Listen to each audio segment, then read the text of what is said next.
Pra tha pejgamberi Allahu, në ditën e Kiametit ka disa kultuke nga drita, ka disa fytyra të shkëlqyera që ndriçojnë si drita, ka njerëz që veshën me petka që shkëlqejnë si drita. Tha pejgamberi Allahu, nuk janë këto njerëz pejgambere, as nuk janë shahida. Mirë po pejgambert e Allahu dhe shahidat lakmojnë të jenë pozitët e tyre. A dini kush janë këto vëllezër të ndershëm?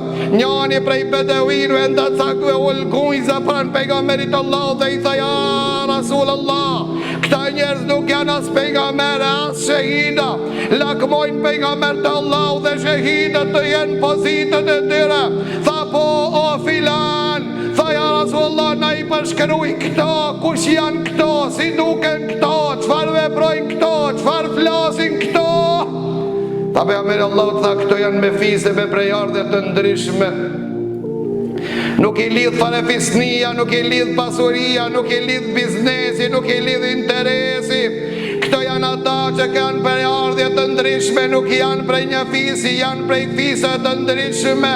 Mirë po duan për Allah, e dojnë njëri tjetrin për Allah, e këshillojnë njëri tjetrin për Allah, lutën për njëri tjetrin për Allah, dhe dhimbën për njëri tjetrin për Allah. Si ka thonë pejgamberi Allahu se i shef muslimanët në dashurinë e tyre, në mëshirën e tyre, në mdhimshmërinë e tyre, si me qenë një trup, nëse një gjimtir dëmtohet, nëse një gjimtir i dhem, i gjithë trupi rrin apo kalon me pagjumësi dhe ethe. Leo të ndëshëm, sa jemi ne duke një këtë dhimje që pëndodh me vëllezrit tanë dhe me fëmijët tanë dhe gratë tona dhe motrat tona në Palestinë.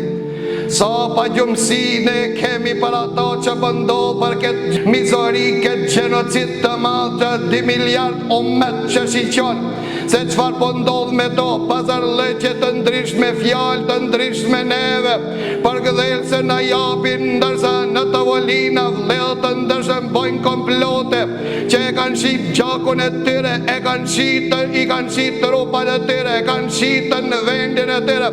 Ama mos të arrojnë para se gjithve, para se të bojnë këtë kontrat, para se të bojnë këtë marveshje, para se të bojnë këtë radhëtien, le të dinë se ato e kanë shit dhe fejën e tyre.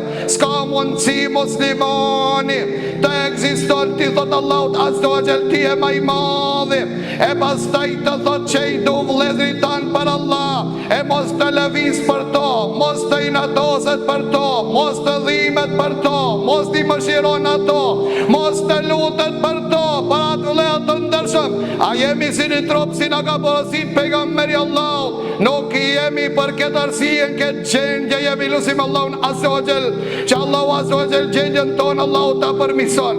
Lusim Allahun azza wa jall që mi fitore dhe triumfim Allahu azza wa jall sa më parë Allahu t'i gëzon. Shahidat Allahu azza wa jall Allahu t'i lartëson, të plagosur e ti Allahu të shiron, zullumqart Allahu azza wa jall me zvete il elaq t'i ban. Wa aqulu qawli hadha wa